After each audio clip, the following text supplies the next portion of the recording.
Trella, as in putrid. It comes from the scent the actual flower emits when it blooms, and it is blooming right now. Alex Hamilton is the program manager at the conservatory, which is welcoming a stream of people who want the olfactory overload of Putrella.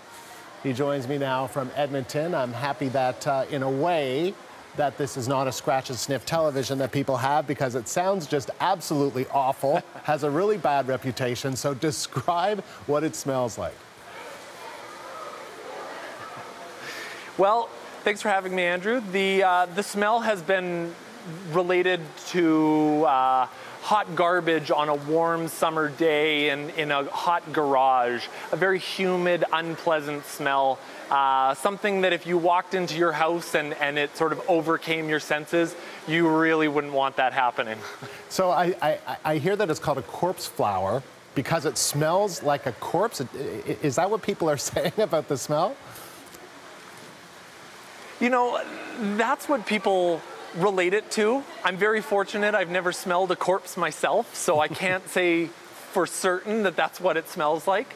But the scent has often been compared to rotting meat. And so it sort of has a name of a corpse flower, and that's what helps attract some of the pollinators in the wild to come and get covered up in pollen so that they can sort of keep the species alive. So I can see that there's a lot of people there that just want to see it and I guess smell it. What have you been hearing from the folks who've been there? Everybody's really excited so far today. We've had a great response. We've had a steady stream of people coming since basically first thing this morning when we opened. The lunch hour, it picked up as word got out. And we're anticipating in the post-work sort of period that it's also going to pick up as well. But the feedback so far has been very positive.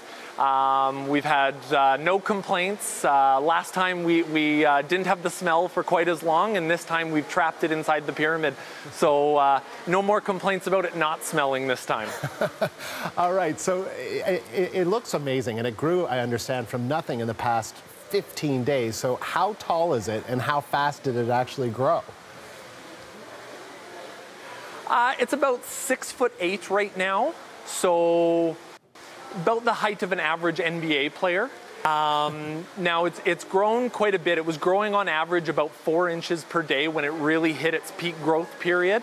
Towards the end, it slows down a little bit, and right at the maximum, it really speeds up to 6 or 7 inches. But on average, it was going about 4 inches, and it sprouted out from the ground sort of mid-February. And for about a month, it was sort of growing, and we didn't really know what it was. We didn't know if it was going to turn into a flower or if it was going to go vegetative. And on the 23rd of March, we announced to the public that it was, in fact, going to be a flower, and we've been in planning mode ever since. So it's been a real whirlwind around the conservatory the last couple of weeks. So tell me why it's such a special flower, because it's only going to stay this way, blossomed, I guess is the word, right, for a short period of time, and it rarely blossoms, or it rarely opens up, right? Yeah, the Muttart Conservatory was only the second botanical garden in Canada to have one bloom, and we were the first one in Western Canada. So it is quite a rare plant to have in cultivation. It's quite rare just in the fact that it's a threatened species, and because it only blooms for a short period of time, 24 to 48 hours, it's really up to the plant. We don't get to decide how long it blooms for.